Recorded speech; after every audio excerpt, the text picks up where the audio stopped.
Welcome, mystery lovers. In this story, we step into the world of Tommy and Tuppence, a pair whose wit and courage have made them unforgettable. Tell us where in the world you're listening from. It's always a joy to see how far these mysteries travel. If you enjoy these mysteries, don't forget to like and subscribe. Your support helps keep new cases coming. Now then, shall we begin?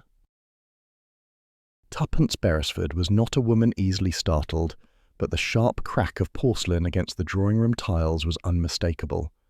Tommy, who had been adjusting the wireless dial with all the concentration of a man defusing a bomb rather than searching for a dance program, turned at once. "Tuppence, you haven't suddenly taken up Greek tragedy as a hobby, have you?" he asked, half amused, half concerned. But her expression stopped the jest from fully forming. She stood frozen, one hand hovering uselessly above the shattered teacup, the other holding a single sheet of paper. The paper trembled slightly. Tuppence rarely trembled. Earthquakes might. She did not. Tommy stepped toward her. "What is it?" She swallowed, the motion stiff. "This arrived just now. It wasn't in the postbag. It wasn't pushed through the slot. It was simply here, on the console table, as if it had walked in itself." Tommy took the sheet she offered. The paper smelled faintly of something he hadn't encountered in years. Pipe smoke mixed with the dry, almost papery scent of old library stacks. The message was short, only one sentence. He never burned them, and they weren't his to keep. The handwriting was firm but hurried, each letter angled as though leaning away from danger. No signature, no date, no address, no stamp. Tommy reread the line twice, the words prickling along some old corridor of memory. "Well," he said softly, "aren't we off to a charming start?"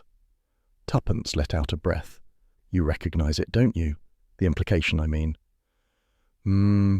Tommy lowered himself into the armchair opposite her. There were whispers, back in the day. Something about papers that Churchill supposedly ordered destroyed but didn't trust the official channels with. The archive shadows, they called it. "And you never told me?" Tuppence demanded, the colour returning to her voice, if not her cheeks. "I didn't know much myself, only that a small set of correspondence existed outside the main lock and key systems. Too political, too personal, too sensitive, depending which rumour you listened to." Tuppence paced once across the rug, arms folded tightly. "Someone believes this message will mean something to you." "Or they're hoping it will mean something to me," Tommy corrected. She shot him a look. "That is spectacularly unhelpful." He lifted the page, examining the corner against the light. Wartime paper stock, unmistakably thin, wood pulp mixture, just beginning to yellow. The ink was old but not ancient, not faded enough to be from the war itself, but certainly decades old. More curious were the indentations on the back. "Look at this," he said, handing it back. "Someone wrote on it while leaning against a rough surface. The markings are uneven." Tuppence squinted. "And diagonal, almost as if the writer didn't have a table. A wall, perhaps, or a train carriage armrest." Tommy nodded. "Not enough for a message that appears magically in our drawing room." Before she could respond, a brisk knock rattled the front door. They exchanged a glance. "Not the postman," Tuppence murmured. "He always stomps like a rhinoceros." Tommy opened the door to reveal Mrs. Beeton, the elderly village librarian, clutching a book against her chest as though it might escape. Her spectacles were perched at an angle that suggested she had been in a hurry. "Mrs. Beresford, dear," she said, bobbing her head. "I'm just returning this. Terribly sorry to keep it so long." Tuppence, puzzled, took the book. "But I don't recall lending this out." "Oh, you did, Mrs. Beeton insisted. "A gentleman brought it in, said you'd asked him to return it on your behalf. Very polite, though rather pale. I thought it odd you hadn't mentioned it, but I didn't question him. One doesn't question polite gentlemen carrying books." Tommy's eyebrows rose. "What gentleman?" "Oh, I didn't get his name," she said, waving cheerfully. "But he seemed in quite a state, perspiring, glancing over his shoulder. I assumed he had a cold. Always best to return books promptly, I think. Now must dash. The knitting club is preparing a coup." She bustled away before either of them could extract further details. Tuppence shut the door slowly. "Tommy." "I see it," he gestured. "Open the book." It was an old copy of British Rail Timetables, 1947. Tuppence flipped through its aging pages until something fluttered out and floated to the floor. Tommy bent to pick it up. A train ticket. Recent. Last night's date. Time, 9:17 p.m. A single note scrawled across it in the same handwriting as the first message. We must meet, before they silence me. Tuppence gripped the banister for balance. This is no prank. No, Tommy agreed. Not unless someone has a very grim sense of humour. She lifted the book again, scanning the inside cover. No bookplate, no scribblings, nothing out of place except a faint, lingering scent on the ticket. Pipe tobacco. The same scent as the letter. Do you think, she said softly, this man, whoever he is, came here last night, let himself in, or found a way inside? If so, he knew how to do it without disturbing anything, Tommy replied, and he knew exactly where to place that letter. Tuppence stared at the crack of porcelain on the floor. He must have been desperate. Tommy took her shoulders gently. The real question is why he's reaching out to us. There were dozens of wartime officers, hundreds of archivists. Someone chose us specifically. And he thinks someone is trying to silence him, Tuppence finished. They stood in a quiet so complete it hummed, the kind of quiet that meant something had shifted. A hinge clicked in the machinery of their lives, and the next turn would not be gentle. Oh, Tommy, she breathed, doesn't it feel like, well, her eyes sparkled, like an adventure creeping in by the back garden, like the old days. Tommy smiled despite himself. Yes, terrifyingly so. She paced again, thoughts flaring visibly. This man knew wartime secrets. He knows about Churchill's private letters, the ones never meant to be found. Perhaps he guarded them, perhaps he stole them, or perhaps he stumbled upon something that threatened someone powerful. A reasonable theory, Tommy said, though his jaw tightened. Those letters were rumoured to contain delicate reflections, nothing treasonous, but enough to embarrass half the political class and ruin reputations. And someone wants them hidden, burned, lost to time. Tuppence retrieved the train ticket. And someone else wants to make certain we hear the truth. Tommy leaned against the doorway, arms crossed. Paddington Station. Platform numbers been smudged, but the time and date are clear enough. If he intended to meet us, he expected we'd deduce that much. Tuppence closed the timetable book with a soft snap. Then we go. Tommy chuckled. You make it sound like we're slipping out to buy buns. You'd be astonished, she said dryly, how much danger can be found while attempting to buy buns. He retrieved his coat. We'll start with the station, track down anyone who saw him. A man in a pale state, nervous, perspiring. Someone must remember. Tuppence lifted the original letter again, reading the words aloud. He never burned them, and they weren't his to keep. Tommy met her gaze. That's a warning, a confession, or a countdown. And we're already in the middle of it, she said, whether we meant to be or not. They exchanged the familiar, bracing look of two people who had spent a lifetime tumbling headlong into difficult situations. Tuppence tucked the train ticket into her handbag with a decisive snap. Well then, she said, voice brightening with dangerous enthusiasm, this is all delightfully reminiscent of 1922. Tommy sighed with equal parts exasperation and fondness. Heaven help us if it truly is. The Beresfords stood together in the doorway of their comfortable home, gazing at the fragments of porcelain and the thin sheet of paper that had started it all. Their world, moments earlier filled only with gentle domesticity, now vibrated with possibility. Tommy adjusted his tie. Tomorrow morning, Paddington, no delays. Excellent, Tuppence said. Do bring your sensible shoes, we may need to run. Run? Tommy scoffed. At my age? Tommy, she said solemnly, your age has never stopped you from doing anything foolish. He conceded with a grin. Point taken. Together they stepped into the hallway, leaving behind the shattered cup, the first casualty of a mystery that had only just begun. Tommy had always believed that Paddington Station possessed two moods, chaotic or deceptively calm.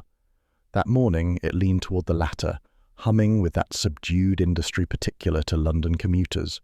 Tea slurped hastily from paper cups, newspapers folded with military precision, and a porter muttering hostile poetry at a cartwheel that refused to behave.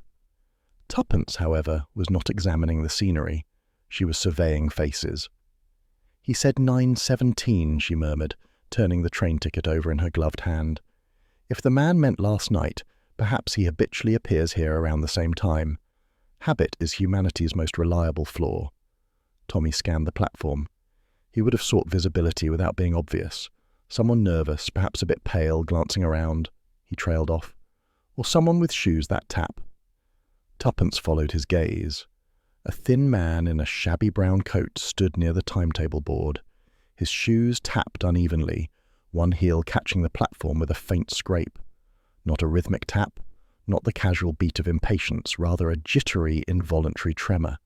His shoulders were hunched, head darting like a bird anticipating a predator.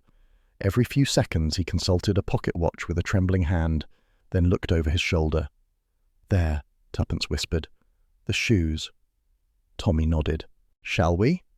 They moved with the deliberate nonchalance of two people pretending not to be detectives.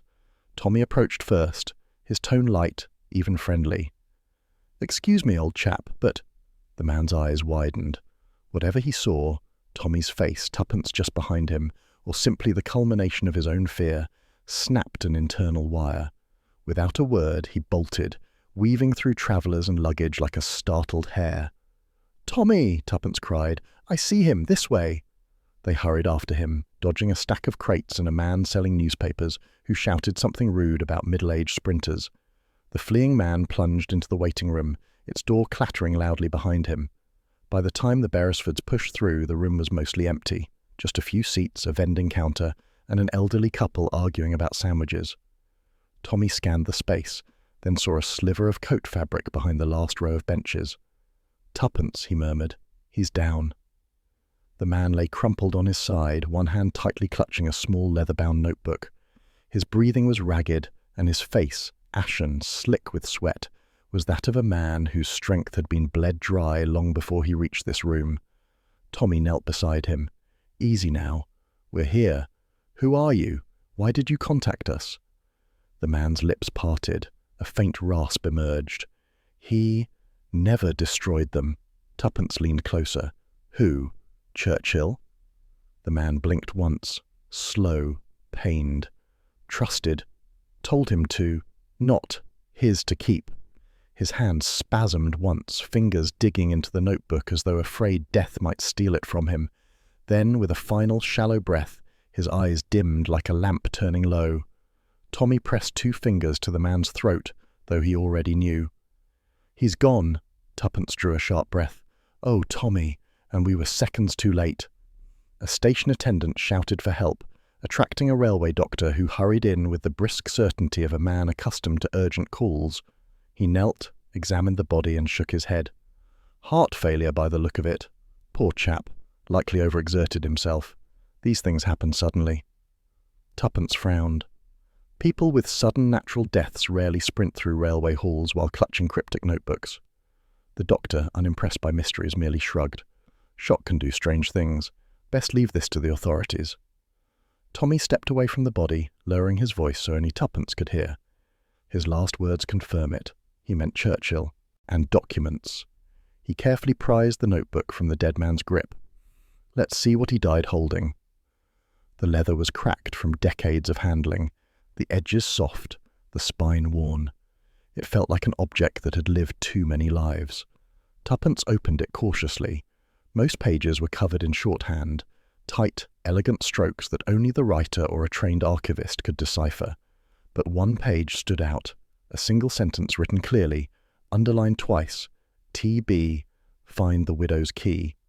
Tuppence looked up sharply. "T.B." Tommy exhaled.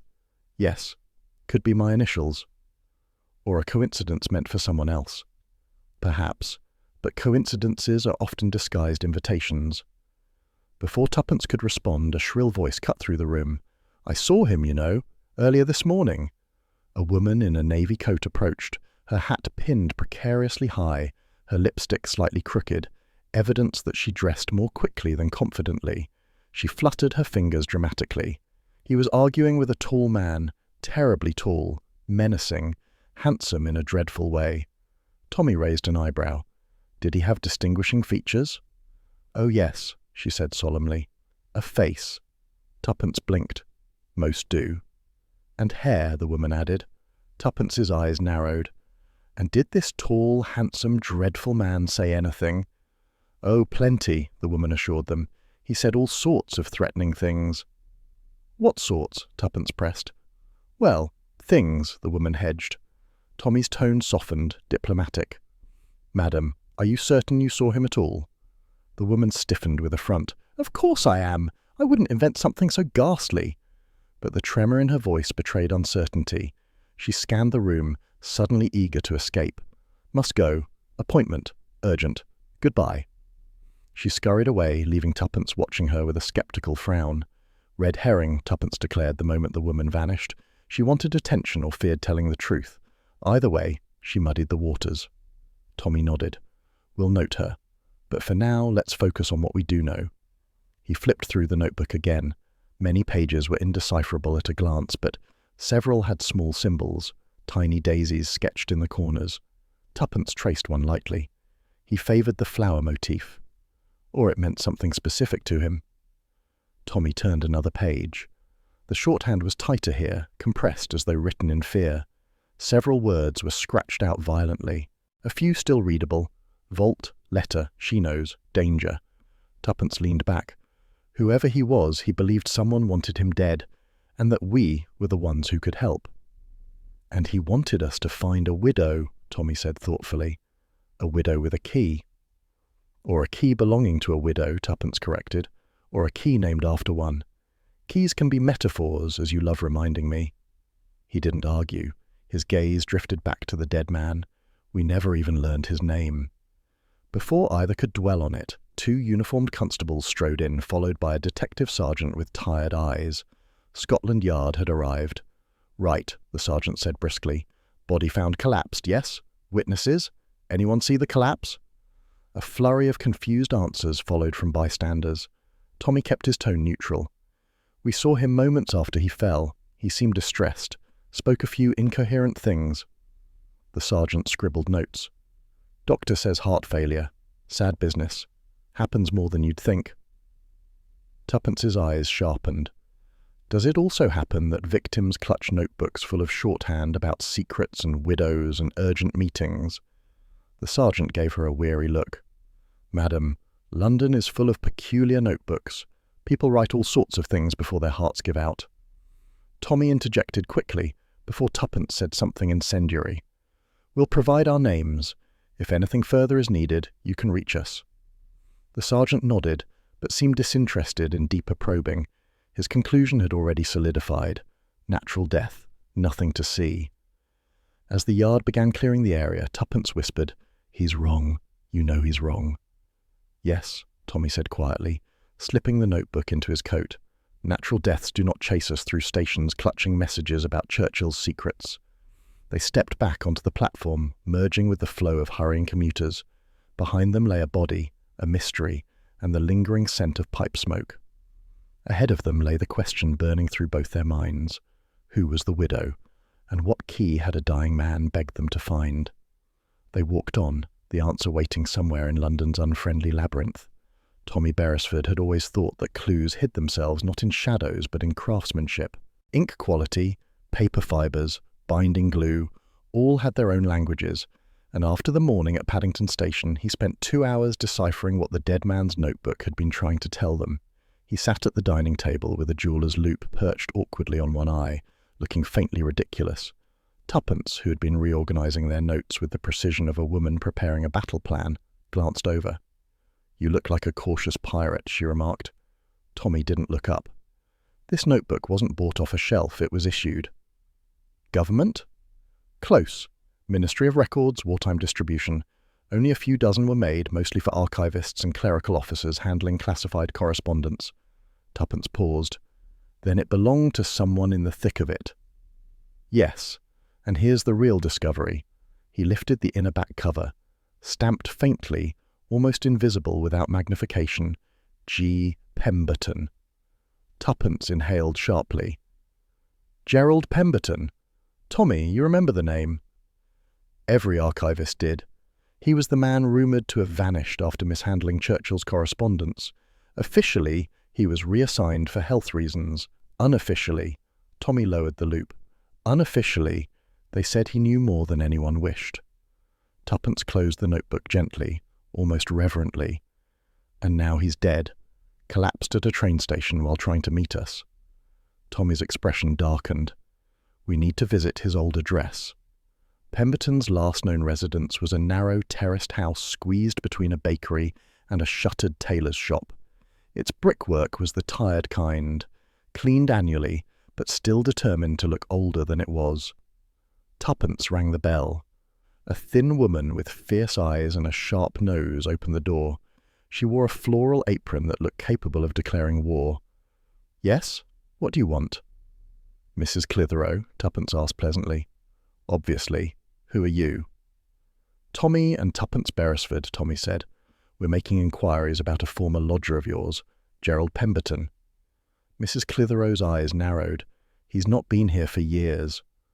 "We know," Tuppence replied gently, "but we understand he visited recently." A flicker, barely perceptible, disturbed the landlady's rigid posture. She stepped aside reluctantly. "Come in, then. Mind the step. It's treacherous when it wants to be." The hallway smelled faintly of furniture polish and something aromatic simmering from the kitchen. Mrs. Clitheroe led them into a modest sitting room. She perched on a stiff-backed chair as though it had misbehaved. "You say he visited," Tommy prompted. Turned up out of the blue 2 weeks ago, looking like he'd crawled out of a ration line. Thin as a rail, eyes darting about like a man hunted." She sniffed. "Said he was putting affairs in order. Put my nerves out of order, more like." "What did he do while he was here?" Tuppence asked. Asked odd questions, wanted to know if the neighbours from 44 still lived nearby, as if anyone stays put that long, kept muttering nonsense about papers meant to change history. Mrs. Clitheroe folded her arms. Always was peculiar, but this was worse. Tommy exchanged a sharp glance with Tuppence, so the dying man's ramblings had roots. "May we see his old room?" he asked. The landlady hesitated. "Can't imagine what you'll find, but very well." She led them up a narrow staircase to a room that appeared frozen in a past tenant's dust. The space was small, with a worn bedspread, a writing desk, and a coal stove in the corner. Tuppence moved immediately toward the stove. Something had drawn her eye. "Tommy," she murmured. Beneath the stove on the floorboards were several darkened scorch marks, small, circular, irregularly shaped. "Someone attempted to burn something," Tuppence said. "But where's the ash?" Tommy knelt beside her. "Nothing remains. Someone burned documents here, then swept up every trace." Tuppence stood slowly. "Pemberton returned here 2 weeks ago. Perhaps he attempted to destroy the papers he feared. Then someone came and cleaned up the results." Mrs. Clitheroe hovered in the doorway. "He had a visitor, you know." Tommy straightened. "A visitor?" "Tall fellow, polished shoes, bowler hat, no smile. Came late one night asking after Pemberton." Tuppence's pulse quickened. "Did Pemberton meet him?" "No. I lied and said he'd left. Something in the man's manner." She shuddered. "Didn't trust him." Tommy said quietly, "Did he ask any questions?" "Just one. Has he burned them yet?" Mrs. Clitheroe swallowed. "I locked the door after he left." Tuppence touched the stove lightly. "That man must have been the same one following us in London." "Quite possible," Tommy murmured. They searched a little longer, though the room yielded no further clues. But Tuppence felt the echo of desperation in the air. Pemberton had returned to erase something, but someone else had already decided his choices weren't theirs to let stand. As they descended the stairs, Mrs. Clitheroe called after them. "If you find out what he was so afraid of, tell me. I don't like mysteries in my house." Tuppence smiled faintly. "We'll do our best." Back home, Tommy telephoned an old wartime acquaintance, Henry Whitcomb, who now worked at the ministry. The conversation began cordially enough. "Whitcomb, it's Tommy Beresford." "Tommy, good heavens, haven't heard that name since we all pretended map reading was heroic." Tommy chuckled. "I need information about Gerald Pemberton." Silence. Palpable, heavy silence. Whitcomb's voice returned, low and constricted. "Tommy, that's not a subject you want to poke." "Why not?" "Because some ghosts are buried for a reason." "They don't appear buried," Tommy said, glancing at the notebook on the table. "One followed us home." Whitcomb lowered his voice further. Listen carefully. Stop investigating. Leave Pemberton alone. Whatever he got tangled in decades ago, it's still alive. Some files were meant to stay hidden. Whitcomb? The line clicked dead. Tommy stared at the receiver for a long moment before placing it down slowly. Tuppence, who had been pretending not to listen from the doorway, raised an eyebrow. Charming conversation?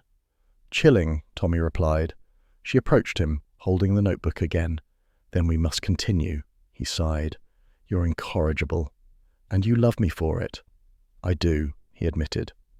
That evening, while Tommy made tea, Tuppence took the notebook to the writing desk near the window.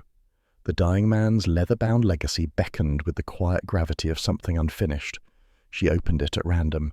More shorthand, symbols, scrawled bursts of thought. Pemberton's mind had been a maze of urgency. Then something slipped loose between the pages and drifted down like a fragile insect. Tuppence caught it in mid-air. A flower? She whispered. Not a fresh one.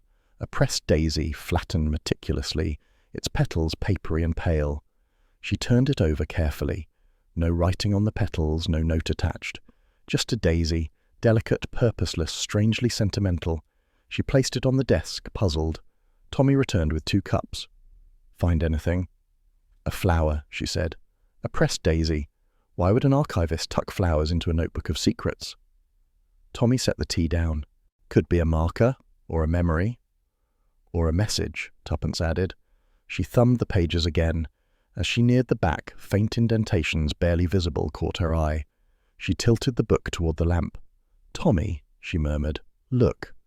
Indented across 3 pages were faint pencil impressions, as though someone had pressed a message atop the closed notebook, unaware the words were leaving ghost imprints.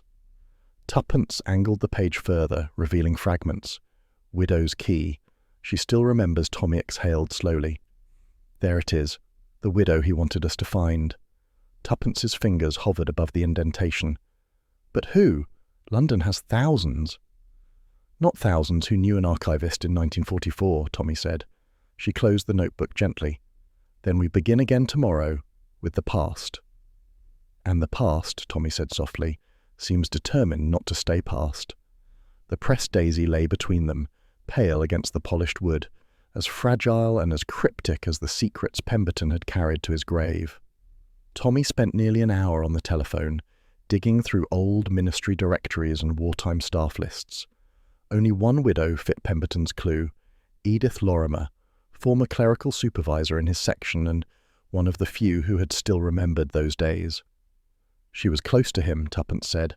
If Pemberton meant anyone, he meant her. Tuppence accepted the offered cup with a polite murmur, noting immediately that the tea was strong enough to march on its own. Mrs. Lorimer watched them both with an attentiveness that seemed too focused for casual hospitality. Before Tommy could begin his gentle inquiries, the widow launched into a flurry of explanations about her collection, her late husband's gardening habits, and the unfortunate hedgehog incident that had apparently defined last spring. Yet beneath the cheerful rambling, a stiffness lingered, as though every sentence concealed another she dared not speak. She kept glancing toward a far corner, as if expecting interruption. Tommy allowed the monologue to settle before steering the conversation toward Gerald Pemberton. The effect was immediate. Mrs. Lorimer's smile froze, her teacup halted halfway to her lips, and for a heartbeat the only movement came from a porcelain cat wobbling on the mantelpiece. She set the cup down with exaggerated care. She claimed she had not seen Pemberton for years, which would have been convincing had Tommy not already spotted a framed photograph on the sideboard.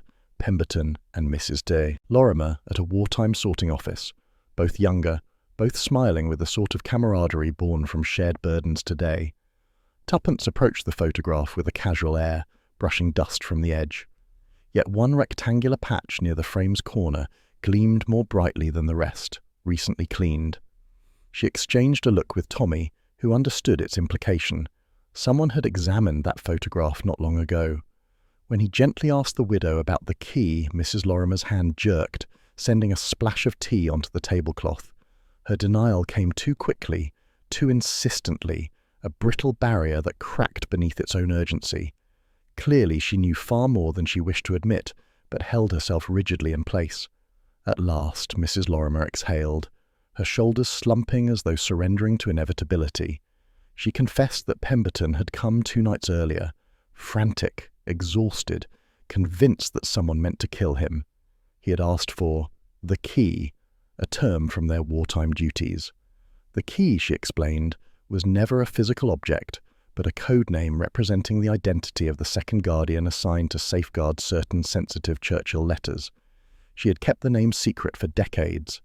Even now she refused to speak it, insisting that anyone involved in those affairs remained in grave danger, even after all these years. Tommy leaned forward, his voice soft but firm. He assured her that remaining silent had already cost one man his life. Mrs. Lorimer shook her head fiercely. Her fear seemed genuine, rooted not in superstition but in experience. Some knowledge, she whispered, should have stayed buried with the war. Before Tommy could press further, Tuppence noticed something peculiar. Muddy footprints, thin, trailing, fresh, led from the back door into the kitchen, drying slowly on the patterned linoleum. They were too large for the widow, too recent to ignore, and arranged in a way that suggested someone had been standing there listening intently. Tommy rose at once, crossing the room in 3 purposeful strides. He opened the back door, half expecting to find a figure lurking just beyond the threshold. Instead, the small garden lay undisturbed, save for a toppled watering can and a restless sparrow hopping along the fence. Still, the footprints were undeniable. Whoever had stood there had departed only moments before. Tuppence joined him, scanning the hedgerows for any trace of movement. She lowered her voice. "He was here while we talked. He heard everything." Tommy agreed, his jaw tightening as he stepped cautiously farther into the yard for clear signs. Before either could investigate further, a sudden crash shattered the stillness. Glass sprayed across the kitchen as a stone hurtled through the window, clattering violently against the far cupboard. Mrs. Lorimer screamed, clutching her apron as Tommy darted inside, shielding her from further harm. Tuppence snatched up the stone, discovering a tightly wrapped note bound around it with string. She unrolled it with a calmness that belied the spark in her eyes.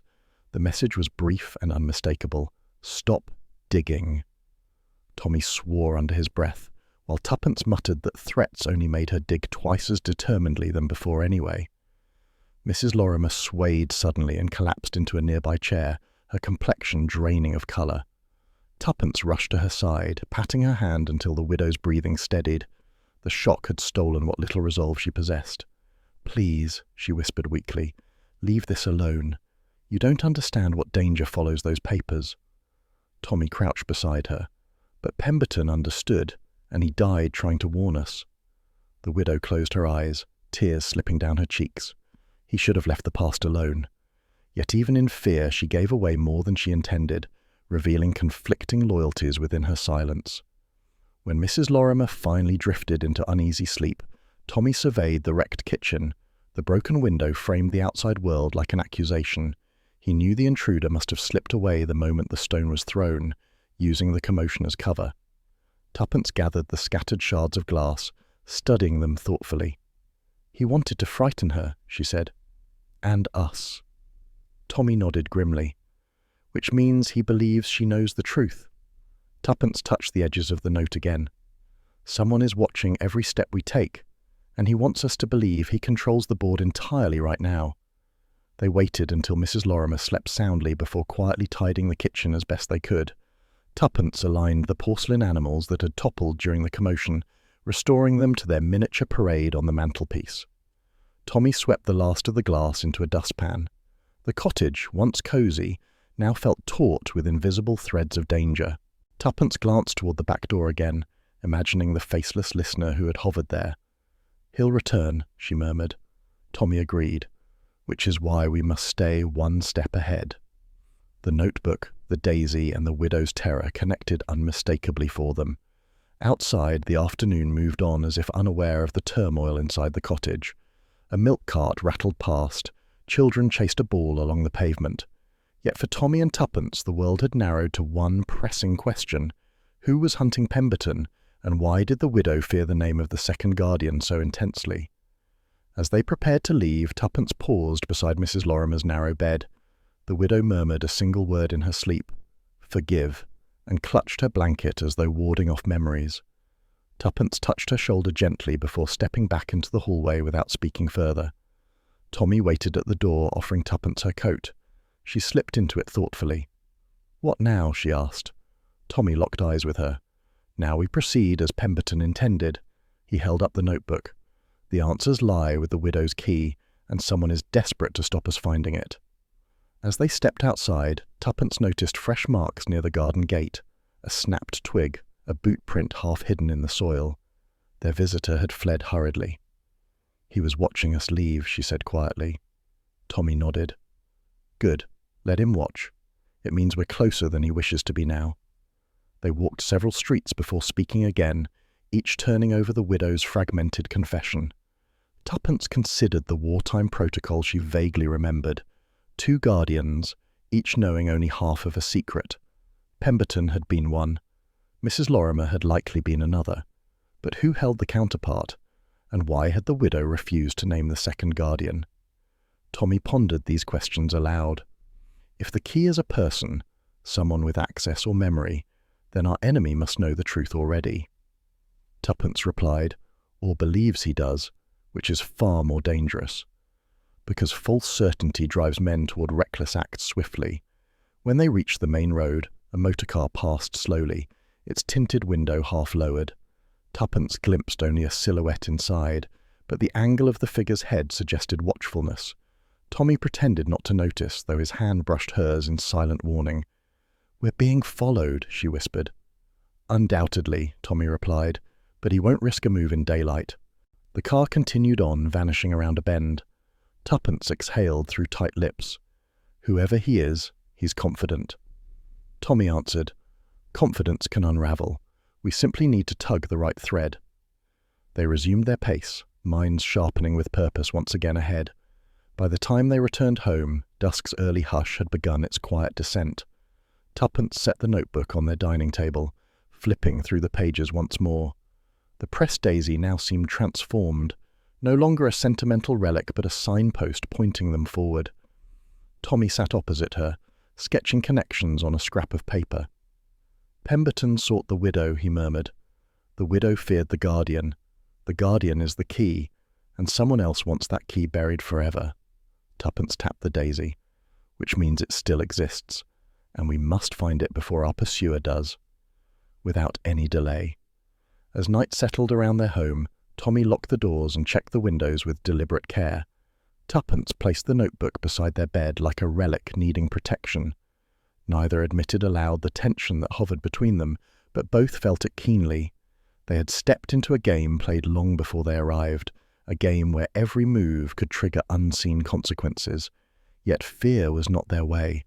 Tuppence squeezed Tommy's hand. "Tomorrow," she said. He nodded. "Tomorrow." Outside, unseen and silent, someone paused near their gate before retreating into the dark, leaving the night restless behind them quietly. Tommy Beresford stared at the envelope as though it had personally insulted him. It lay on the breakfast table between the marmalade jar and Tuppence's neatly buttered toast, looking far too official for such domestic surroundings. Heavy cream paper, embossed crest, the sort of stationery that implied politeness while whispering consequences. Tuppence tapped it thoughtfully. "Summons?" she asked. "Or invitation?" Tommy sighed. "Neither. It's the kind of letter that says, 'We request your presence,' but means, 'Report immediately and bring your conscience.'" Tuppence raised an eyebrow. "Ministry?" "Yes, Intelligence Division." She took a bite of toast. "They're slow. We're already ahead." Tommy tucked the letter into his coat. "I doubt they're summoning me for congratulations." Tuppence selected her hat with deliberate care. "You're not going alone." "You weren't invited." "Tommy," she said lightly, "after 25 years of marriage and mischief, do you still believe invitations rule my life?" He smiled despite the tension. "Come then." They left their tidy home behind, stepping into a morning that buzzed with the ordinary liveliness of London, milk cart rattling, a cyclist arguing with a pedestrian. But beneath it all, Tommy felt a pulse of foreboding. Summonses from the ministry were rarely about tea and nostalgia. The Ministry of Intelligence occupied a building that radiated bureaucratic menace. Wide marble floors, 2 clean corridors, clocks that ticked with judgment. Tommy approached the reception desk, gave his name, and received a curt nod that sent him down a narrow hall. A young officer tried to halt Tuppence. "Madam, only Mr. Beresford." "I insist," she said with a disarming smile. "I faint when separated from my husband. Tragic condition." The officer, flustered, looked to Tommy. Tommy shrugged. Best not risk a fainting spell in the ministry. Tuppence breezed past the young man, who sighed in defeat. "Fainting is terribly inconvenient," she whispered. They were escorted into a grey-walled office so immaculate it felt hostile. At a large desk sat a man with sharpened cheekbones, silvering hair, and cuffs starched to iron stiffness. His eyes, cold and appraising, flicked between them. "Mr. Beresford," he began coolly, and "Mrs. Beresford." Tuppence smiled brightly. "How lovely to be acknowledged." "I am Sir Alistair Grenton." The name landed with the weight of a verdict. Tommy offered a polite nod. "You summoned me?" Grenton steepled his fingers. "We have concerns. You were seen at Paddington Station yesterday." Tuppence interjected cheerfully. "We were seeing off a friend." Grenton ignored her. He opened a folder with unnecessary precision. "Gerald Pemberton. His death has created distraction. You were present." Tommy remained calm. "We attempted to help him." "You interfered," Grenton corrected. "Pemberton was unstable. Long history of delusions, particularly regarding Churchill's correspondence." Tuppence's expression cooled. "Delusions?" Grenton's gaze sharpened. "Pemberton imagined himself custodian of sensitive papers he never possessed. His so-called warnings are meaningless, and any further involvement from you is unwise." Tommy asked lightly, "Unwise for whom?" Grenton's smile did not reach his eyes. "For you." Tuppence crossed her legs with a rustle. "And for you, perhaps." Grenton frowned, turning his full attention on her. "Mrs. Beresford, you are not involved in this matter." She leaned forward as though sharing a scandal. "Oh, but I am terribly involved. Pemberton left us clues, shorthand, references to the widow, and the key." Grenton's pen froze in mid-stroke. His reaction was subtle but unmistakable. A fractional stillness, a tightening around the jaw, fear disguised as irritation. Tommy observed it all. "So you know about the key," he said softly. Grenton placed the pen down slowly. "This conversation is over." Tuppence blinked. "Already? We've barely begun." But he was already standing.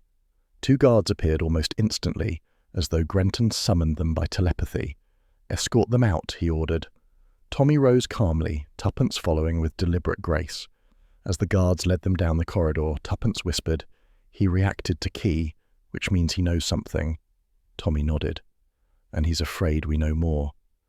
They exited into the sunlight, feeling as though they had been released from a cage. But outside, Tuppence stopped abruptly. "Tommy, don't turn your head yet." He froze. "What do you see?" Across the street. Tall man, bowler hat, no smile. Tommy kept his gaze steady. Mrs. Clitheroe's visitor. Tuppence pretended to adjust her gloves, studying the reflection in a nearby shop window. The man leaned casually against a lamppost, appearing disinterested, but his eyes, sharp, unblinking, followed their every movement. "We walk," Tommy murmured. "Not too fast." Tuppence linked her arm through his. "I detest being observed by men who haven't earned the privilege." They moved with controlled composure, weaving through pedestrians. Behind them, the bowler-hatted man blended into the crowd, shadowing them expertly. Yet when Tommy glanced back discreetly at the next crossing, the man had vanished, swallowed by the traffic as though stepping sideways into thin air. "Clever," Tuppence muttered, "and dangerous." Tommy guided her toward the underground entrance. Whoever he is, he works for someone who fears exposure. They remained silent during the journey home, both deep in thought, the puzzle tightening like a snare. When they arrived at their flat, Tuppence reached for her key, only for Tommy to stop her. "Wait." The door stood slightly ajar, not wide, not obvious, but a millimetre off its usual alignment. "We locked it this morning," Tuppence whispered. Tommy placed a hand on the doorknob. "Stay behind me." He pushed the door open slowly. The living room was in disarray. Cushions displaced, drawers half opened, papers scattered like abandoned confetti. Their home, usually tidy and welcoming, now felt violated.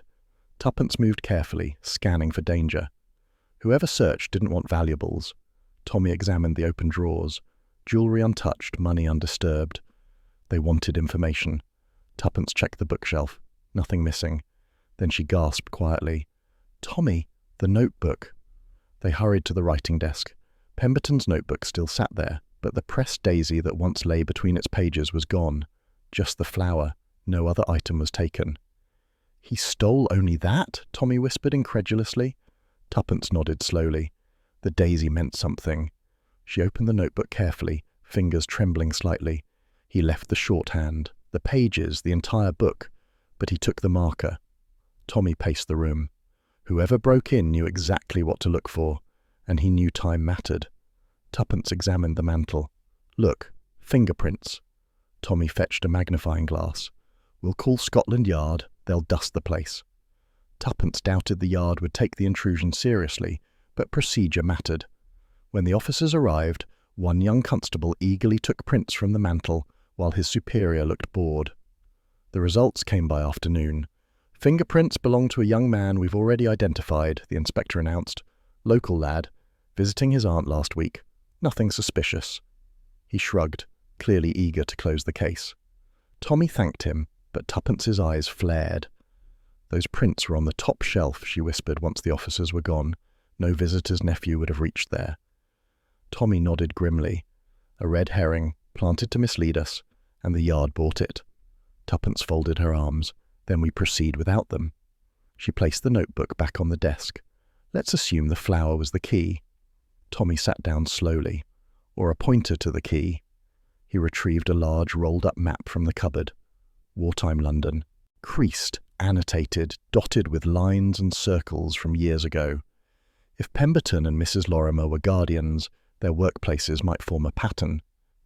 Tuppence watched as he spread the map across the table. He marked Pemberton's office from 1944, then Lorimer's sorting station. Both worked at locations that handled temporary archival transfers, he mused. Now let's connect them. He drew a pencil line. It intersected a small, unimposing street on the map's western quadrant. "Harrington Lane," Tuppence read aloud. "I've never heard of it." "Most people haven't," Tommy replied. "During the war, it housed temporary depots, safe storage points." Tuppence leaned closer. "Hidden storage for sensitive documents." "Possibly even Churchill's private correspondence," Tommy said softly. "Pemberton wanted us to follow his trail. Mrs. Lorimer feared it, and the ministry wants it buried." Tuppence's eyes lit with determined fire. "Then that's where we go next." Tommy rolled the map carefully. "Harrington Lane, the past leads there." Tuppence picked up the notebook. "And somewhere along that street lies the answer someone is willing to kill for." They spent the next hour restoring order to their flat, although the feeling of intrusion lingered like dust in the corners. Tuppence straightened the cushions sharply. "He came in here," she said quietly, "walked across our carpet, opened our drawers." Tommy placed a reassuring hand on her shoulder. He wanted the daisy, nothing else. She looked at him steadily. "Which means the flower was more important than we realized." Tommy nodded. "Symbols matter. Archivists often used code markings, flowers, shapes, colours." Tuppence returned to the desk. The daisy could represent innocence, or someone with a floral name, or— Her voice caught. Tommy waited. "What is it?" She flipped through the notebook pages quickly. The doodles, the corners. Tommy leaned in. Tiny daisies marked several shorthand entries. "He was flagging something," Tommy said. "Or someone." Tuppence touched the indentation at the back again, the one that read, faintly, "Widow's Key." She still remembers. "If the daisy marks the widow's role," she murmured, "then the missing flower might be the only clue Pemberton believed we would understand." Tommy considered this. Which means the intruder understood it too, or feared we might. They exchanged a look heavy with both dread and resolve. As evening settled, Tommy lit the lamp and pulled the map closer. "Look here," he said. "Harrington Lane intersects old railway lines. During the war, these tunnels were used for emergency archive dumps." Tuppence's eyes widened. "Which means the depot may still hold remnants of those records." Tommy nodded. "If they weren't destroyed." Tuppence gathered her coat. "We go tonight." "Too risky," Tommy said. We don't know what's waiting for us." Tuppence's smile was faint but fierce. "When has that ever stopped us?" Tommy relented with a sigh. "Tomorrow morning, daylight gives us advantage." Tuppence accepted, though impatience simmered. As Tommy tidied the map, something nagged him. Pemberton resurfaced after decades just to die in front of us. Tuppence nodded. Someone flushed him out, or he discovered something that forced him into the open. "And the Ministry is lying," Tommy added. "They know the key exists. Grenton's reaction proved it." Tuppence tilted her head thoughtfully. "Perhaps the Ministry isn't a single entity. Perhaps factions exist within it, some wishing to hide the truth, others desperate to reveal it." Tommy considered this. "A war within the shadows." "Exactly," Tuppence said softly. "And Pemberton was caught in the crossfire." Tommy folded the map. "Which means we must tread carefully." Tuppence touched his hand lightly. "Careful, yes, but not slow." A quiet knock at the door startled them both. They exchanged a wary glance. Tommy approached cautiously. "Who is it?" No answer. He opened the door a crack. No one stood there, only a folded paper on the doorstep. Tuppence retrieved it. Inside, in a familiar slanted handwriting, were 3 words. "You're too late." Tommy's jaw tightened. "Our shadow again." Tuppence closed the note. "Then we're on the right trail." She tossed it into the fire. "Tomorrow, Harrington Lane." The flames consumed the note swiftly, curling the edges into ash. Tuppence watched them rise up the chimney, carrying that silent warning with them. "Tomorrow," she repeated. Tommy nodded. "Whatever lies there, we must be ready." They left the fire burning low, casting flickering gold across the map still spread on the table.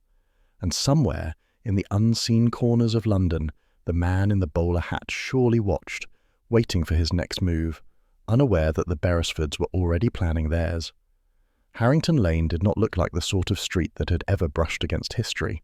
It was narrow, modest, lined with antique shops, whose windows displayed everything from tarnished candlesticks to clocks that insisted it was perpetually 5 minutes to noon. Tommy and Tuppence stepped onto the quiet pavement, the muted hum of the city fading behind them. Tuppence surveyed the storefronts thoughtfully. "If great secrets were hidden here," she murmured, "they've disguised themselves beautifully." Tommy agreed. That was the whole point during the war. Hide the important things among the unremarkable. Tuppence nodded. "Well, unremarkable is our playground today." They began with the first shop, a cramped little establishment selling old teapots and genuine Elizabethan candlesticks of decidedly modern persuasion. The shopkeeper, a cheerful fellow with a beard shaped like a question mark, greeted them warmly. Tuppence engaged him with the effortless charm of a woman who had interrogated people over far more dangerous matters. "We're looking for information about the old basements below Harrington Lane," she said lightly. The man brightened. "Ah, fascinated by history, eh? Those basements go down quite far. Old storage units during the war, sealed off now." Tommy asked, "All sealed?" The man tapped his nose. "Most." Tuppence smiled. "But not all." The shopkeeper shrugged, enjoying the mystery. "Some say there are still passages down there. Lost rooms, forgotten records. Folks who worked here during the war claimed the basement levels could hide a regiment." He led them toward the back. "I've got a little entrance here. Sealed, but interesting." Tommy frowned. "We'd like to look." The man hesitated. Tuppence leaned forward conspiratorially. "We'll compensate you for the trouble." She slipped a note discreetly into his palm. His smile widened. "Well, since you're such polite visitors." He ushered them through a curtain into a storeroom filled with rolled carpets and rugs, stacked precariously like colourful logs. Behind one tall stack sat a wall that looked just a shade too new for the rest of the building. Tuppence ran a gloved hand along its edge. "Tommy." He joined her. There, where the wall met the floor, a faint line of clean wood interrupted the dust. "Someone has moved this recently," Tuppence murmured. The shopkeeper cleared his throat nervously. "It's just a decorative panel." Tommy pressed gently. It shifted. Not much, but enough. "Decorative, is it?" With a few determined heaves, they pulled the false wall away, revealing a narrow metal door. The shopkeeper's eyebrows shot up. "Good heavens, I didn't know it actually opened." Tuppence gave him a dazzling smile. Will only be a moment.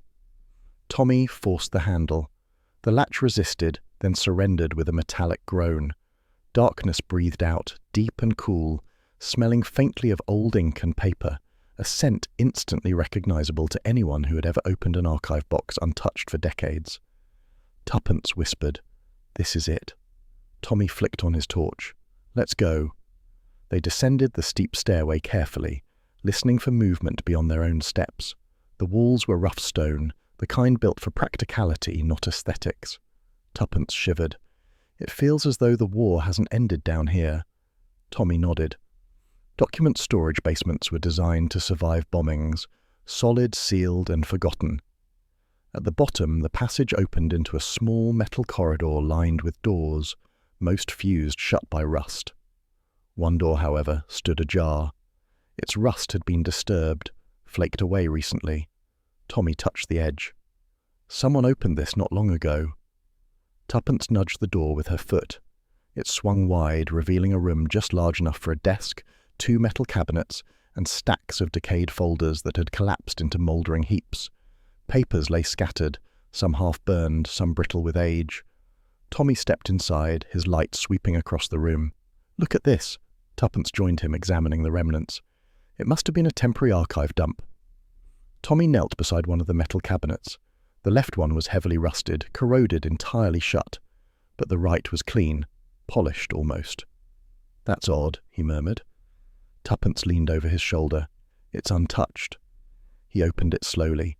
Inside lay a single envelope. Nothing else. No folders, no files, just one envelope, pristine against the cold metal. Tuppence's heart fluttered.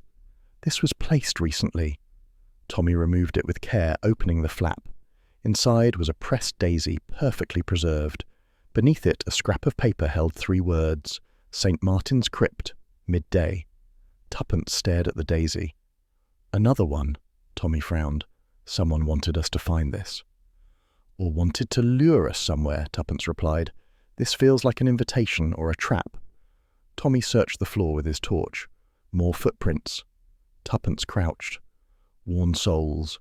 The same shape we found at Mrs. Lorimer's cottage. Tommy nodded grimly. Pemberton was here. Tuppence traced a fingertip along a smudge on the metal floor. And someone followed him. The room held the eerie silence of things abandoned, forgotten stories lingering in dust. Tuppence studied a stack of rotted papers. "Look, this one has a ministry stamp." Tommy shook his head. "Most are destroyed. Whoever came before us was thorough." Tuppence's brow furrowed. Except for the daisy. That was deliberate. A clatter echoed from the corridor. Loud, sharp, unmistakably human. Tommy extinguished the torch instantly, plunging them into a gloom broken only by faint light creeping from the staircase. Tuppence's voice dropped to a whisper. "Someone followed us." Tommy replied, "Stay behind me." Footsteps approached, slow, heavy, echoing off the metal walls. A silhouette blocked the stairwell light. The tall man in the bowler hat. Tuppence felt her breath catch. He stepped forward, silent as a predator, and with one sharp movement slammed the metal door shut. The lock clicked, and then his footsteps drifted away. Tuppence lunged for the door. "Tommy, he's locking us in!" Tommy shoved against it, but the mechanism held firm. It sealed from the outside. They were trapped in a windowless metal archive room with a single stairway now blocked. Tuppence scanned quickly. "Ventilation. Old archives always have ventilation." Tommy pointed to a grate near the ceiling. Small, but potentially large enough. "If it's not rusted shut," he murmured. Tuppence dragged a chair beneath it. "Give me a boost." Tommy hesitated. "You first? Are you sure?" She shot him a look. "Tommy, I was climbing trees while you were polishing boots." He lifted her, bracing her as she tested the grate. It resisted. She pressed harder. It groaned, then popped free with an explosion of dust. "Ha!" she whispered triumphantly. "Move aside." She wriggled into the narrow tunnel. "It's a tight fit," she called. "Come on." Tommy climbed after her, scraping his elbows painfully as he squeezed upward. The tunnel was cramped, dusty, and far too reminiscent of childhood chimney stories for comfort. But they inched forward until light appeared ahead, a thin grate opening into the rug shop's storage room. Tuppence kicked the grate out. It clattered onto a pile of carpets. She slid through and landed gracelessly atop a cushion of woven rugs. Tommy tumbled after her with considerably less grace. They lay there breathless for a moment before Tuppence burst into relieved laughter.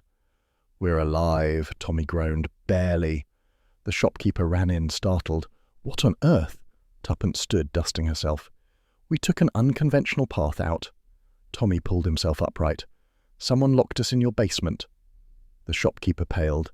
"I had no idea. Those passages were supposed to be sealed." Tuppence's expression softened. "We don't blame you." She held up the envelope. "We found this." Tommy added, "And someone followed us down." The shopkeeper wrung his hands. "Should I call the police?" Tommy shook his head. "Not yet." Once outside, the fresh air felt almost shocking. Tuppence leaned against a lamppost, catching her breath. "Tommy, someone knew exactly where we'd be." Tommy nodded wearily, "and wanted us removed from the game." Tuppence held up the envelope again, staring at the daisy. "Yet someone else left this clue. Two forces pulling us in different directions." Tommy sighed. "And both dangerous." They began walking, their pace slow but purposeful. Tuppence examined the daisy between her fingers. "Why daisies?" she murmured. "Why a flower so delicate for a trail so deadly?" Tommy shrugged. "Symbols, codes, memory triggers." Tuppence slipped the daisy into her pocket carefully. "Whoever left this wanted us at St. Martin's Crypt at midday. Tomorrow." Tommy sighed. "The crypt. That's a public space." "Which means safer," Tuppence suggested. Tommy shook his head. "Or easier for someone to blend in." She considered this with a determined glint. "Either way, we're going." Their footsteps softened as they turned onto the main road. Tuppence stared ahead, mind racing. "Pemberton was here not long ago. He left footprints. He likely left the daisy in that cabinet too." Tommy nodded. "Meaning he knew someone was following him and still tried to guide us." She looked up at him, worry flickering across her features. "Tommy, do you think Pemberton knew he was going to die?" Tommy paused. "Yes." She swallowed hard. "Then he left everything he could." They walked in silence for a few moments, each processing the weight of the discovery. At the end of the lane, Tuppence stopped suddenly. "Tommy, what if we're being drawn into a game we don't fully understand?" Tommy replied softly. "We never fully understand until the final move," she nodded. "True." Her fingers brushed the envelope again. "But this game has too many players. The Ministry, the bowler-hatted man, Pemberton, and now someone else leaving daisies." Tommy exhaled. "Which means one of them wants us alive, and one of them doesn't." Tuppence smiled faintly. "I'd like to know which is which before they start leaving more unpleasant surprises." They arrived at the underground station just as the midday bells chimed from somewhere deeper in the city. Tuppence paused, listening. "Midday," she murmured. "Tomorrow we'll know more." Tommy placed a hand on her back. "And we'll be ready." But Tuppence's voice held a subtle tremor, one she rarely revealed. "I'm not afraid of danger, Tommy, but I am afraid of being too late." He squeezed her shoulder gently. "We weren't too late today, and we won't be tomorrow."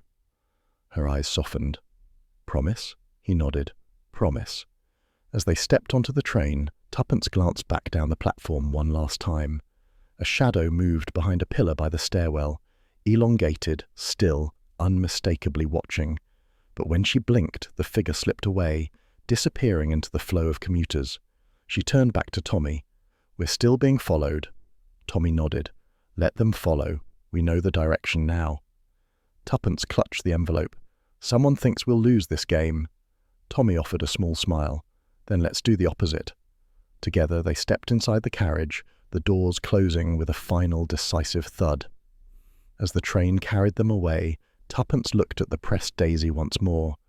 It felt fragile, almost weightless, yet somehow carried the burden of secrets decades old. She closed her hand around it carefully. "We follow the daisy trail," she whispered to herself. Tommy, overhearing, nodded. "Straight to whoever wants to finish what Pemberton began." And somewhere behind them, unseen in the shifting crowd of London, the man in the bowler hat paused on the platform, watching the departing train with cold, calculating patience, already preparing his next move. The guide's voice drifted through the stone arches like a soft, distant echo, describing centuries of burials, restorations, and relics with rehearsed enthusiasm. Tommy and Tuppence kept to the middle of the tour group, moving with the others down the narrow steps leading to St. Martin's crypt. The air shifted as they descended, denser, cooler, carrying the faint earthy scent of old stone and extinguished candles. Tuppence whispered, "If this is a trap, it's beautifully set." Tommy replied under his breath, "Let's hope we recognize the bait before it snaps shut." They stepped into the crypt. The chamber stretched long and dim, its vaulted ceiling disappearing into shadows. A row of stone pillars divided the space, each one carved with fading motifs. Footsteps echoed with hollow resonance, magnifying even the softest movement. The tour guide paused near a sarcophagus to describe a medieval knight, but Tommy and Tuppence drifted toward the far end, where the Daisy's message had instructed them to wait. Tuppence scanned the handful of visitors lingering ahead. Then she froze. "Tommy?" Her voice was a thin whisper. "Look." Edith Lorimer stood near the wall, clutching her handbag as though it held her remaining strength. She looked smaller than before, fragile, her shawl wrapped tightly around her shoulders. Even from a distance, Tuppence could see the tremor in her hands. They approached cautiously. The widow lifted her head, recognition stirring in her weary eyes. "You came," she murmured. Tuppence touched her arm lightly. "Mrs. Lorimer, what are you doing here? You shouldn't be." "I was forced," the widow breathed. "He sent a threat, said he'd reveal everything if I didn't come. I had no choice." Tommy looked around subtly. "Who forced you?" She shook her head weakly. "I can't." Her words faltered. She backed slightly into the cold stone behind her as though bracing herself. "I never wanted this.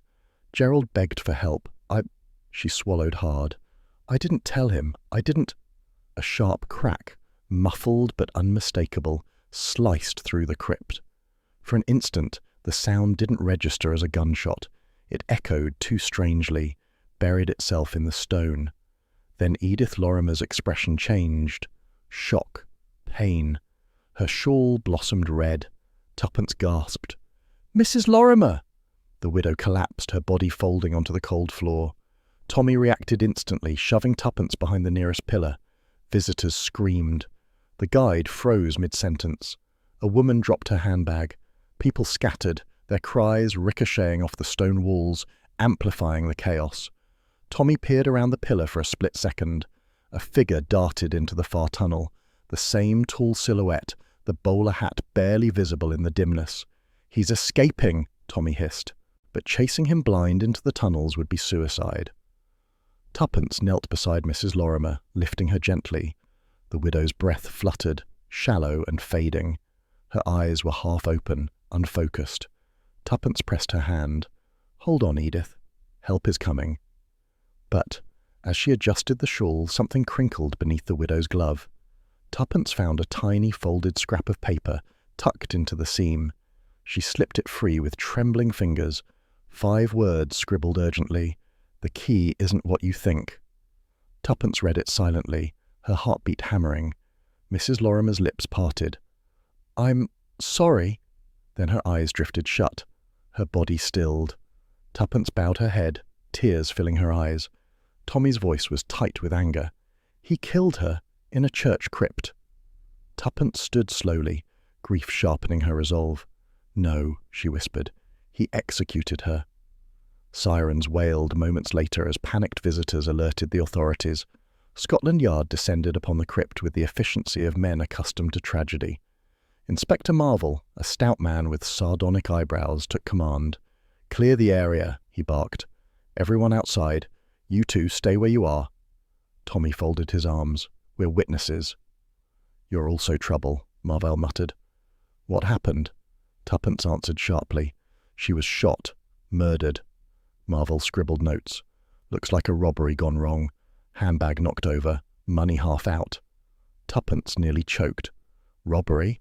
Inspector, she was shot by a man who followed us here. This was planned." Marvel gave her a patronizing look.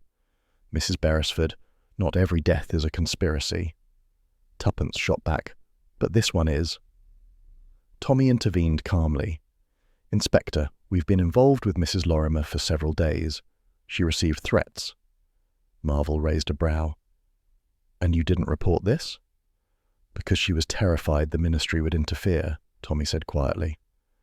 Marvel straightened. "Ministry? Which ministry?" Tommy hesitated.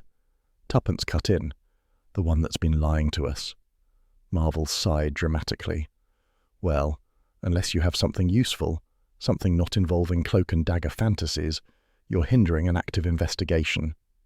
Tuppence's temper flared. "If I explained it all, you'd faint, or arrest us." Marvell pointed to the crypt exit. "Out, now, before I decide you belong in a cell until you calm down." Tommy guided Tuppence away before she could retort further. As they climbed the stairs, she muttered darkly, "If one more official implies I'm overreacting, I shall stab someone."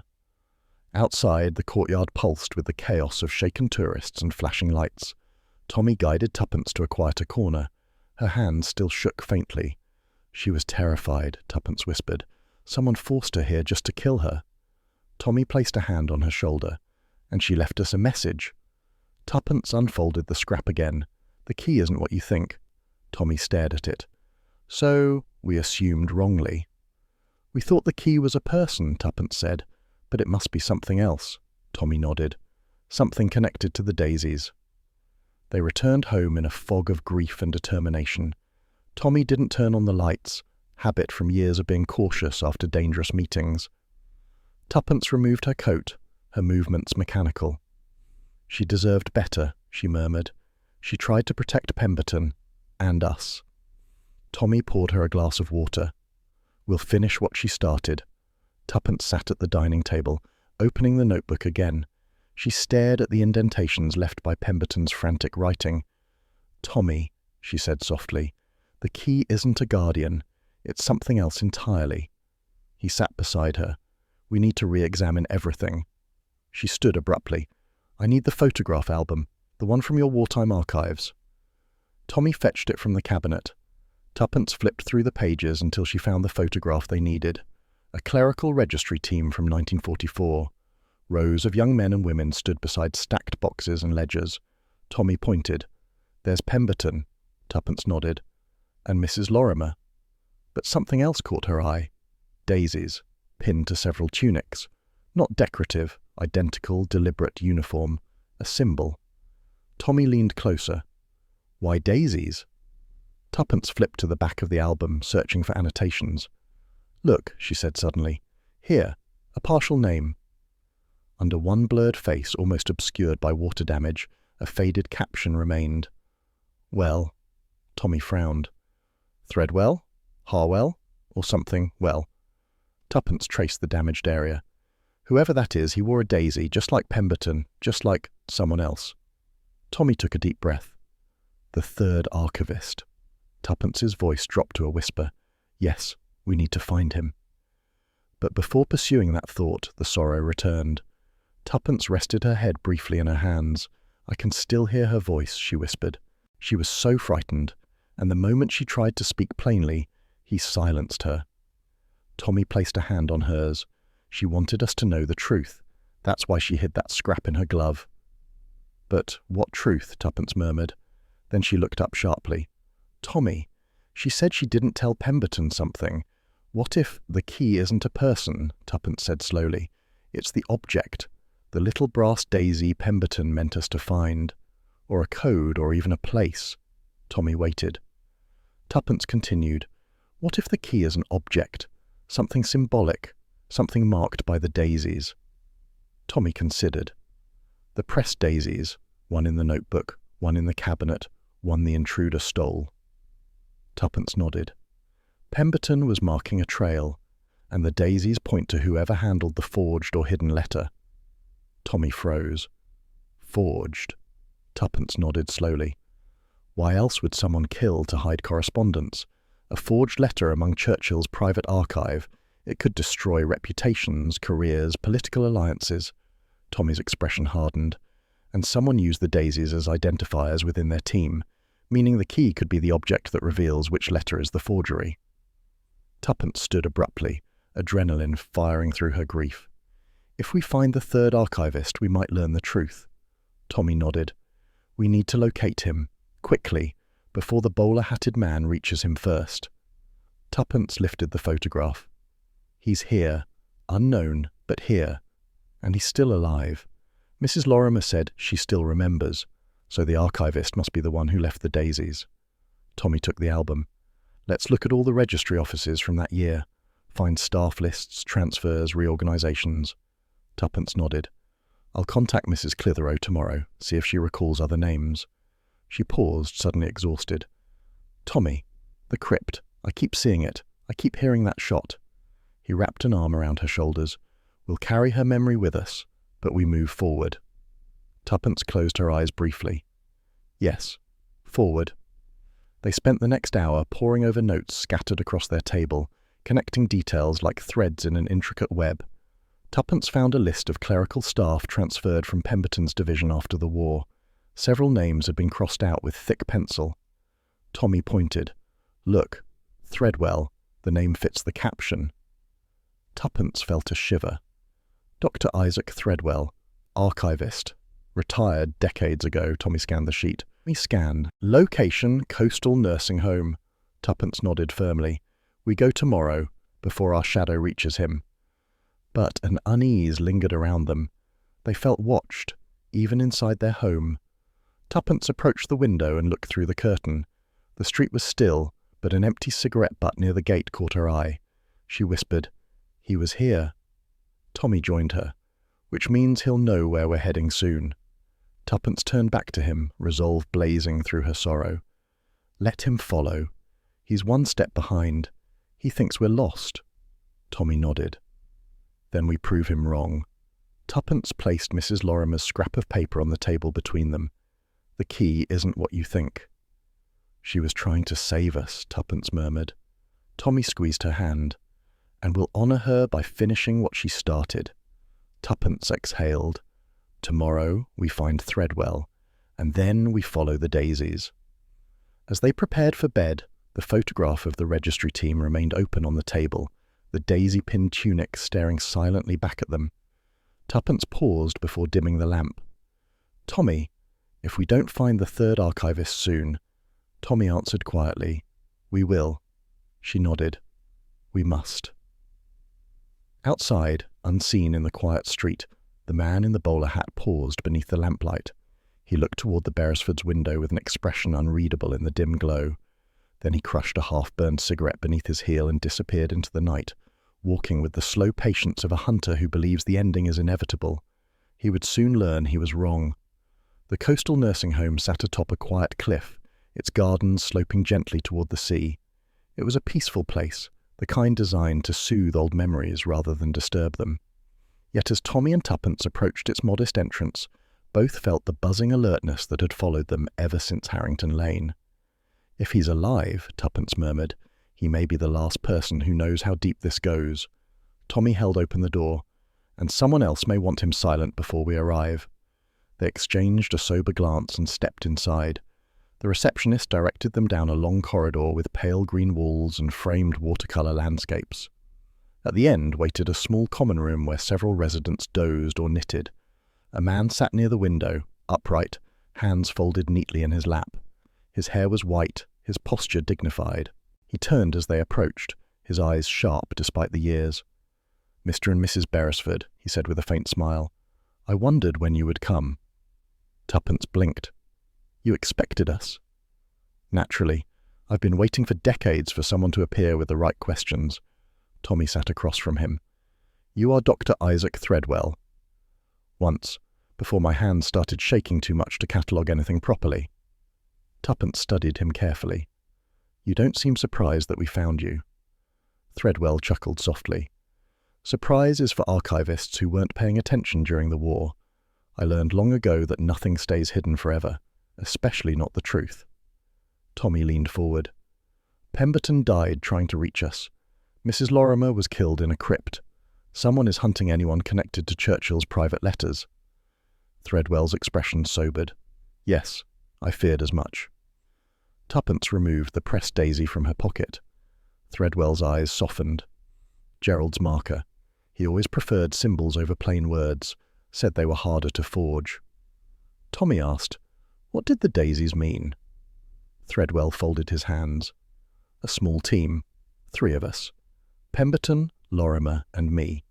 We were entrusted with a temporary task, protecting a set of private letters during the height of the raids.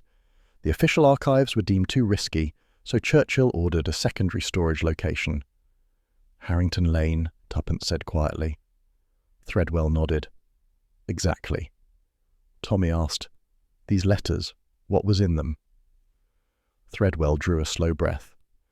"Not scandal, as many assume, just blunt reflections, honest assessments of allies, worries about political fractures, thoughts never meant for the public eye." Tuppence tilted her head. "Then why all the secrecy now?" Threadwell's voice dropped. "Because among those letters lies a forgery, a letter never written by Churchill, one that suggests he planned a betrayal of a key ally to end the war more quickly. Had it surfaced in the 1940s, it could have fractured morale. If it emerges today, it may distort history entirely." Tommy exchanged a look with Tuppence. "A forged letter, hidden among genuine ones?" Threadwell nodded. "Yes, slipped in by someone with access to the archive dumps during the chaos of the raids. A rogue operative, a man who believed future governments could be steered, perhaps even toppled, with a cleverly placed lie." Tuppence whispered, "A false history." "Precisely." Threadwell's eyes grew distant. "Pemberton discovered the forgery years after the war. He came to me in a state of panic. He feared he'd be blamed for not detecting it sooner. He wanted to correct the record, but he also knew certain powerful men wished to keep the letter buried, or use it." Tommy asked, "Did Pemberton know who forged it?" Threadwell hesitated. "He had suspicions. So did I, but we lacked proof." Tuppence leaned forward. "That's why you created the key, so the true letter could be identified." Threadwell smiled faintly. "Ah, the key. A simple thing, really. A tiny brass index marker shaped like a daisy. We used those markers to distinguish authentic documents. Only 3 existed, one for each of us. If placed beside the forged letter, the discrepancy becomes obvious." Tommy frowned. "Pemberton hid his in his notebook?" "Yes, but when he realized he was being hunted, he removed it. Only Mrs. Lorimer knew where he placed it afterward." Tuppence swallowed. "And now she's dead." Threadwell nodded sadly.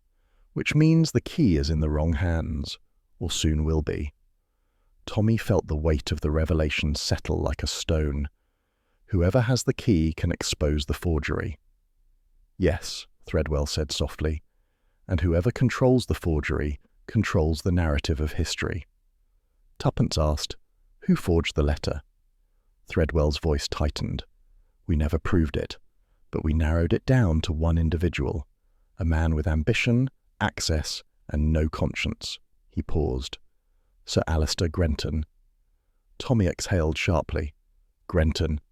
Tuppence whispered, "The ministry official who tried to shut us down." Threadwell nodded grimly. "He was young then, brilliant, ambitious, ruthless. He believed he could guide Britain's future by rewriting its past. He forged the letter and slipped it into the archive crates at Harrington Lane, hoping its discovery at the right moment would sow division or shift public sentiment. But the war ended before he could act, and the forged letter went unnoticed for decades." Tuppence muttered, "Until Pemberton found it." "Exactly. Pemberton approached me. We decided to keep silent until we located the proof, the brass daisy that marked the forged document." Tommy asked, "And the other 2 daisies?" "Mine was lost in a fire, Mrs. Turr. Lorimer hid hers. Pemberton kept his close. Without at least one, the forged letter cannot be identified." Tuppence shook her head. "So Grenton wants the key to protect himself?" Threadwell gave a humourless smile. "Or worse, to release the forgery with the key beside it, making it appear genuine." A chill crept through the room. Tuppence whispered, "We cannot let that happen." Threadwell studied them quietly. "No, you must prevent it. Pemberton believed you were capable." Tommy asked, "Why us?" Threadwell's eyes twinkled faintly. "Because you are both stubborn enough to survive long enough to finish the job." Tuppence smiled faintly through her tension. He knew us well then. Threadwell nodded. Indeed. Tuppence took his hand gently. Dr. Threadwell, where is the forged letter now? Threadwell closed his eyes briefly. The genuine letters and the forgery are still stored in a ministry-controlled annex. Only senior officials have access. Tommy understood at once. Grenton. Yes, Threadwell whispered. He has the means to retrieve the forged letter, and he knows the key is out there. If he acquires it. He let the sentence fade. Tuppence asked, But how can we identify the forger, apart from motive? Threadwell rested his head back. Ink. Ink, Tommy repeated. Threadwell nodded. The forged letter was written with a distinctive ink, a rare formula used by only a handful of operatives. Nearly all of them are dead. Only one is still alive. His eyes met theirs. Sir Alistair Grenton. Silence expanded between them, dense and undeniable. Tommy's jaw tightened. We need to get back to London, immediately. Tuppence rose. We'll stop him. Threadwell's voice weakened. Be careful. Grenton's reach extends further than you imagine, and he will not hesitate again. Tuppence squeezed his hand one last time. Thank you for trusting us. Threadwell smiled faintly. Not trust. Hope. As they turned to leave, he called softly, One more thing. They paused. Pemberton said the daisies would lead you. Follow them, all the way. Tommy nodded.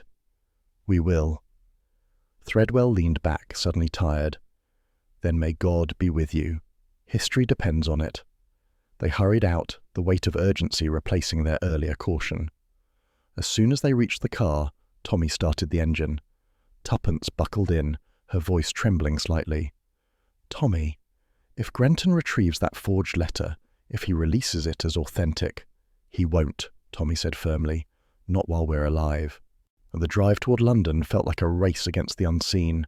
Tuppence stared at the horizon, hands clenched in her lap. Threadwell knew. He knew someone would come after him eventually. Tommy nodded. He's lived with danger for decades. Tuppence whispered, and Pemberton died running from it. Tommy's grip tightened on the wheel. We're not running. Tuppence looked out the window. No, we're hunting. They reviewed the details as the road blurred past. Tuppence repeated, The key isn't a person, it's the brass daisy. Tommy nodded. Which means the pressed daisies were signals, breadcrumbs, Pemberton guiding us, or someone else warning us. And the intruder stole the first daisy, Tuppence murmured. He has a clue, but not the key itself. Tommy exhaled. Grenton will assume Mrs. Lorimer had it. Now she's dead. Tuppence added softly, meaning he'll search her house next. Tommy inhaled sharply. We need to get there before he does. But as the sun dipped behind clouds and the city skyline emerged, Tuppence's voice gained a new urgency. Tommy, Threadwell looked too calm when he told us the truth. What do you mean? Almost resigned, as if he expected his part to end today. Tommy fell silent. Then he said, We must contact the nursing home when we arrive in London. Warn them. Tuppence nodded. And pray we're not already too late. Traffic thickened as they entered the city.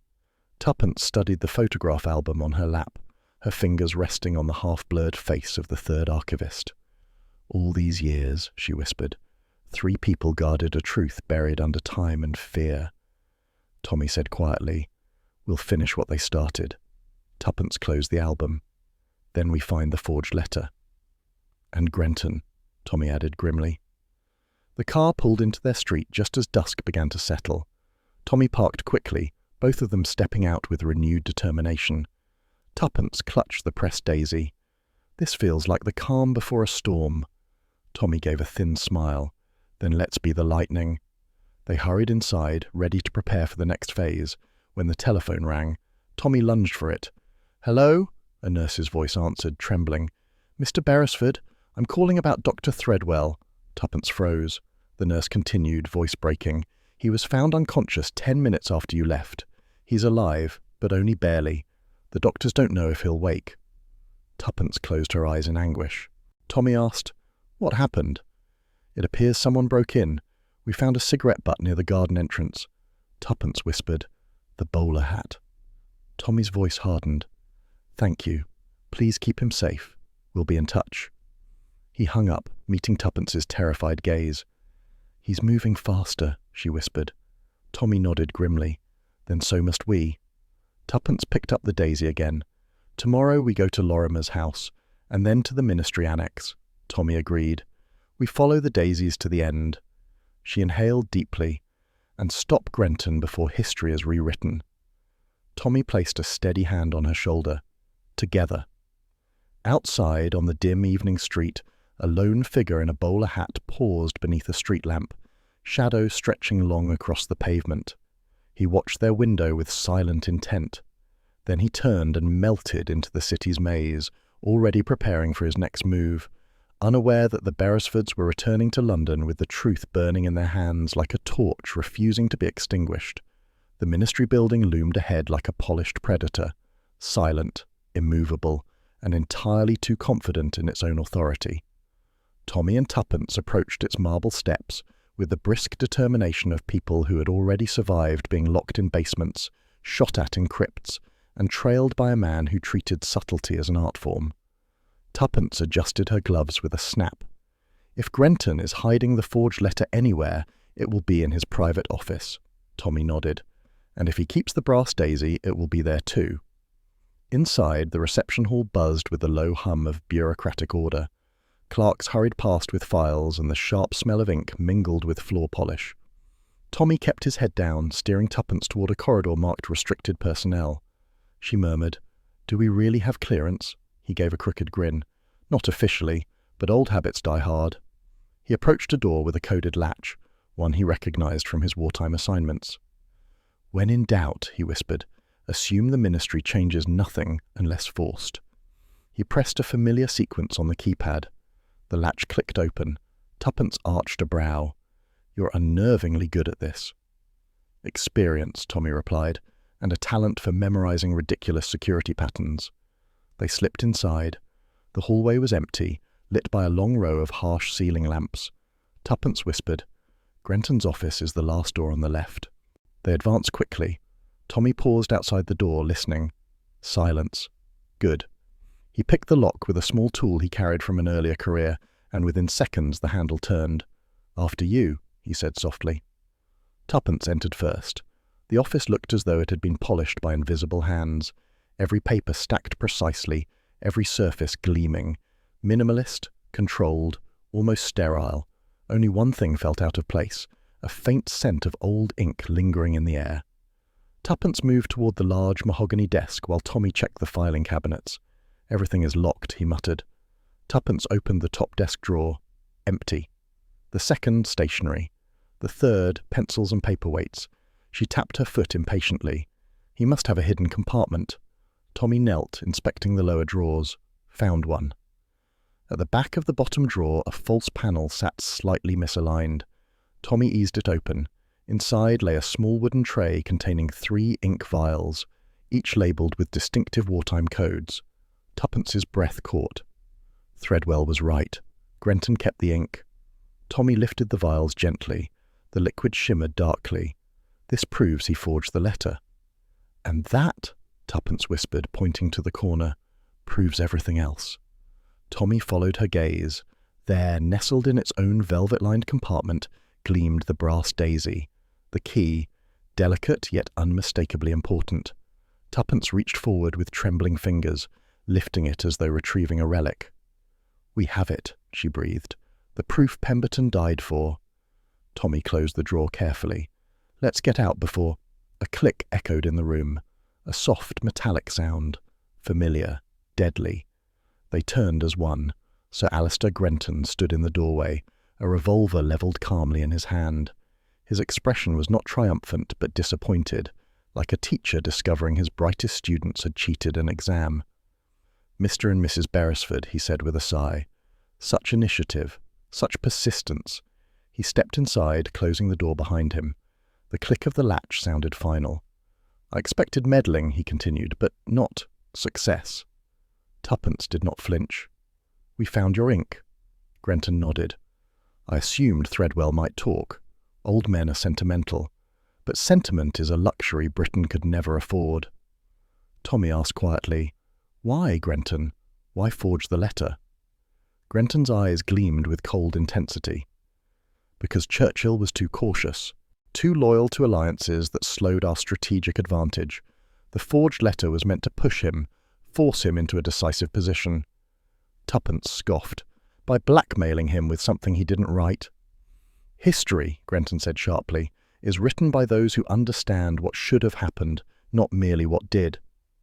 "And when the war ended," Tommy pressed, "your grand plan fell apart." Grenton's jaw hardened. The forged letter became delicate, dangerous. It had to remain hidden until the right political climate emerged. Tuppence's voice sharpened, and Pemberton discovered it. Grenton nodded.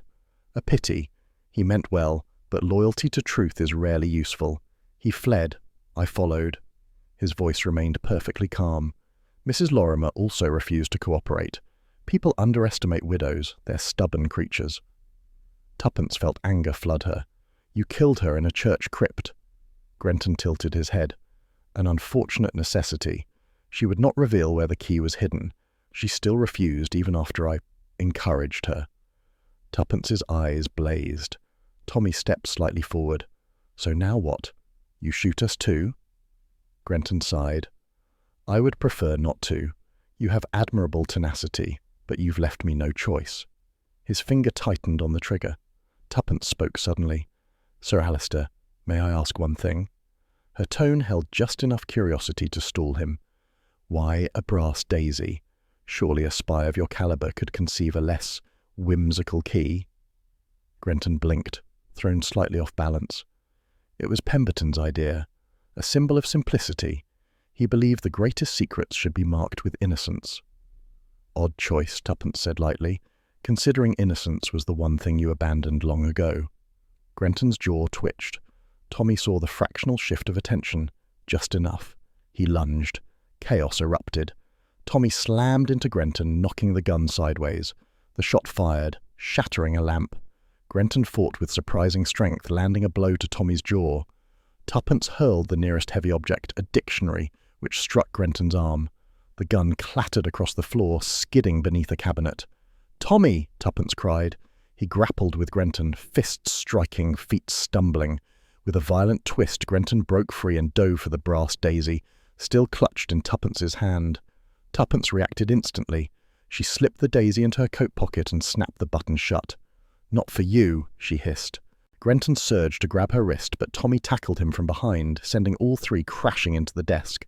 Papers flew. Ink vials fell, one smashing across the floor like spilled secrets. Grenton roared with frustration, thrashing with desperate power. Tommy held him down by sheer force of will. A pounding echoed from the hallway. "Security!" a voice shouted. "Open this door!" Grenton froze for one fraction of a second, just long enough for Tommy to pin him. Tuppence ran to the door, pulling it open. Two guards burst inside, stopping short at the sight of Grenton struggling beneath Tommy. "Arrest him," Tuppence commanded. "He's committed treason, forgery, and murder." Grenton snarled as the guards seized him. "You fools, you have no idea what you're undoing." Tommy stood breathless. "Saving history from your ego." Grenton thrashed as they pinned his arms. "You think truth will save you? Truth is weak. Truth bends. Truth hides behind feelings. I offered strength." Tuppence stared at him, voice low with contempt. "You offered lies. The difference is the size of a grave." One guard snapped cuffs around Grenton's wrists. The other retrieved the gun. Grenton spat. "Even now, the forged letter will surface, whether through me or through someone else. The truth is buried. You cannot stop what comes." Tommy stepped forward. "History," he said softly, "is safest when facts, not ambitions, survive." Grenton glared at him with pure venom. "You imagine yourselves heroes. You are children meddling with forces beyond comprehension." Tuppence smiled tightly. "Perhaps, but we seem to be winning." The guards dragged Grenton out, still ranting, his voice echoing down the corridor like the fading roar of a trapped animal. Once he was gone, silence filled the office. Tuppence exhaled slowly, her knees weakening. Tommy caught her arm. "You all right?" "Yes," she whispered, "but I'd like a very large cup of tea soon." Tommy chuckled shakily. "We can arrange that." Tuppence turned back toward the desk. "We need the forged letter." Tommy nodded. Grenton must have kept it close. They searched quickly, knowing security would soon return with questions. Tommy opened Grenton's personal filing cabinet. Most folders were labelled with standard ministry codes, but one drawer contained a leather-bound portfolio tied with red cord. Tuppence untied it carefully. Inside lay several aged letters, some genuine, some clearly reorganized. And among them, distinguishable only by those who knew what to look for, was one letter whose signature seemed precisely imitated, but the ink held that distinctive sheen. Tommy lifted it slowly. "This is it," he murmured. The letter felt wrong, even before reading a word. Tuppence read over his shoulder. The forged text suggested Churchill had considered betraying an ally to hasten the end of the war, a lie capable of uprooting political alliances, rewriting strategies, and damaging legacies generations later. "He came so close," she whispered. Tommy folded the letter carefully, but he didn't succeed. Tuppence opened her coat and retrieved the brass daisy. She placed it beside the false signature. The truth was unmistakable. The ink reacted differently to the brass marker. Genuine letters had been indexed in such a way that only the daisy revealed mismatched signature impressions. The forged one glared like a stain. Tommy tucked the letter and daisy into his inside coat pocket. "We should hand this to trustworthy officials." Tuppence raised an eyebrow. "Do such officials still exist?" Tommy considered this. "A handful. We'll find one." Before they left, Tuppence surveyed the immaculate office one last time. He built his life on control, on the fantasy of shaping history. Tommy nodded, and history nearly believed him. Tuppence linked her arm through Tommy's. "Shall we finish this?" "Together," he said, guiding her toward the door. As they stepped into the corridor, staff members watched with wide eyes as Grenton was escorted away, screaming about the failures of an ungrateful nation. Tommy and Tuppence ignored him. They exited the building into a world unchanged, but made safer by truths exposed. The cool air struck their faces like a blessing. Tuppence touched her coat pocket. "We have the brass daisy. We have the forged letter. We know the truth." Tommy nodded. "And Grenton is finished." She gave him a small, fierce smile. "Then let's protect history for those who died for it." Tommy offered his arm. "Always." They walked into the London street, two figures side by side, carrying the fragile weight of truth in their pockets and the unshakable determination to see justice through to the end. The Ministry Conference Suite was a room that tried desperately not to feel official. Soft chairs, polished oak table, a genteel lamp that cast a domestic glow instead of a bureaucratic glare. Yet Tommy and Tuppence sat upright, fully aware that what rested between them and the senior official across the table could have bent nations. Sir Reginald Mortimer, white-haired, clear-eyed, the opposite of Grenton in every possible way, handled the forged letter with gloved fingertips. He studied it with the quiet reverence of a man who had spent a lifetime guarding brittle truths. "I admit," Sir Reginald said softly, "I feared this document was a myth, a rumour whispered by archivists over cheap brandy." His gaze lifted to them. "But you found it." Tommy nodded. "Pemberton did the work. We simply finished his path." Tuppence added, "Before someone else finished us." Sir Reginald allowed himself a faint, wry smile. "You've done the ministry and the country a service far greater than you realise." He placed the forged letter into a red evidence folder, sealing it with a practised hand. Tommy set the small brass daisy beside the folder. Sir Reginald lifted it with careful gloved fingers. "This goes directly into the vault with the forgery. They will remain together and protected. This will be locked in a classified vault, not destroyed. False history too must be preserved for the sake of understanding how close truth came to being lost." He gestured to another folder. "These are Churchill's genuine letters. Difficult, frank, often uncomfortable, yet authentic. They will be protected properly now. No more shadows, no more secret custodians left to fend for themselves." For the first time since Harrington Lane, Tuppence felt something unclench within her chest. "Pemberton would be relieved," she murmured. "So would Mrs. Lorimer." Sir Reginald bowed his head respectfully. "Their courage will be recorded. Quietly, of course, but recorded. Tommy released a breath he hadn't realized he'd been holding. A knock sounded at the door. A young assistant entered with a small brown envelope. "This arrived for the Beresfords," she said. Sir Reginald arched a brow. "You have a rather theatrical network of correspondence." Tuppence accepted the envelope, already recognizing the careful handwriting. She opened it. Inside was a simple card. "Thank you for putting ghosts to rest. I." Threadwell Tuppence pressed the card to her chest briefly. "He's alive enough to write," she whispered. "That's more than I hoped for." Tommy squeezed her hand gently under the table. Sir Reginald stood. "Grenton will stand trial, quietly, discreetly." "His associate in the bowler hat has already been taken into custody," Sir Reginald added. "He will be questioned at length. His reach is wide, but no longer unchecked." He replaced the forged letter into a secure case. "If you encounter any further historical surprises, please inform me directly." Tuppence smiled with her characteristic spark. "If surprises arrive, Sir Reginald, they rarely ask permission first." He offered a courteous bow. "Then I trust you'll respond as admirably as you have now." With that, they were escorted out. The moment the ministry doors closed behind them, the weight of officialdom lifted. London bustled with its usual indifference, omnibuses groaning, shopkeepers sweeping thresholds, pigeons plotting petty crimes. Tommy inhaled the familiar air, tugging his hat lower. "Home?" Tuppence linked her arm through his. "Home, preferably to something involving biscuits." It was a small pleasure, but after days of crypts, conspiracies, and close escapes, even the thought of their kettle felt like salvation. Their house greeted them not with silence, but with the comforting domestic murmur that only a lived-in home could provide. The kettle hissed, having been left just full enough for a second boil. A faint smell of shortbread, Tuppence's emergency supply, lingered near the tin on the counter. Tommy closed the door behind them, leaning his shoulder against it for a moment. "I think," he said slowly, "we've saved Churchill twice." Tuppence raised a brow as she shrugged off her coat. "Twice?" Tommy nodded solemnly. "Once during the actual war, and once from history's worst editor." Tuppence laughed, a tired but bright sound.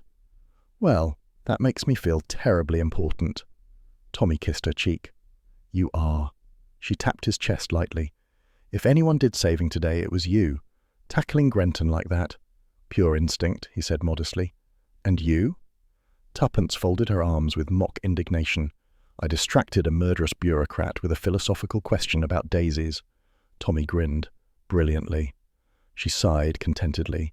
"We make an excellent team." "We always have." They brewed tea in companionable silence, the rhythm of routine smoothing the jagged edges of their ordeal. Tuppence set the table, placing cups and saucers with intentional neatness, small rituals grounding the world back into order. Tommy lit a small lamp, filling the room with warm, reassuring light. When they finally sat, steaming cups in hand, Tuppence felt a wave of peaceful exhaustion settle over her. "Do you ever wonder," she asked quietly, "how many crises go unnoticed because someone deals with them before they grow teeth?" Tommy considered. "Probably more than we'd like to admit." Tuppence sipped her tea thoughtfully. "We'll never receive a medal for this, you know." Tommy shook his head. "No, and no parade. Not even a footnote. Especially not a footnote."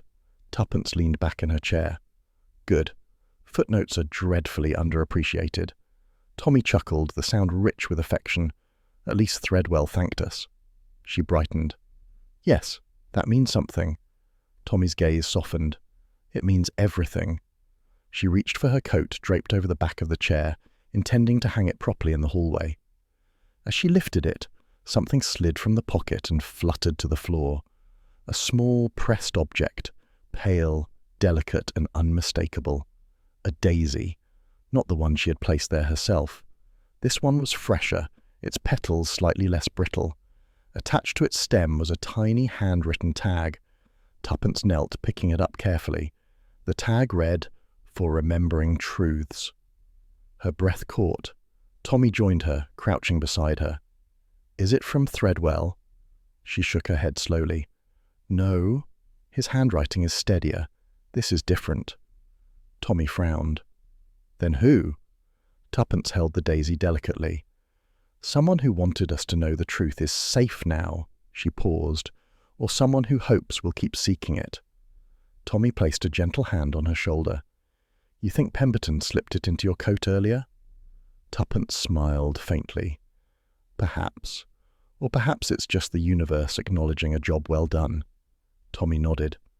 Either way, it's deserved. Tuppence returned the daisy to her pocket with almost ceremonial care. They sat together once more, sipping their tea in thoughtful silence.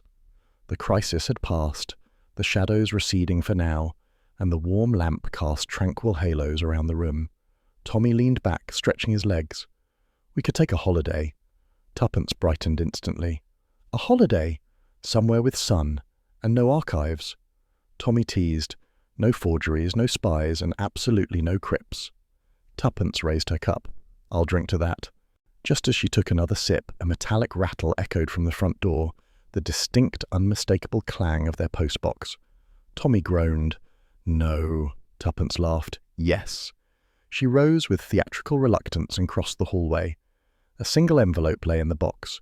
No stamp, no postmark, just like the letter that had started this entire affair. She held it between two fingers. Should I open it? Tommy called.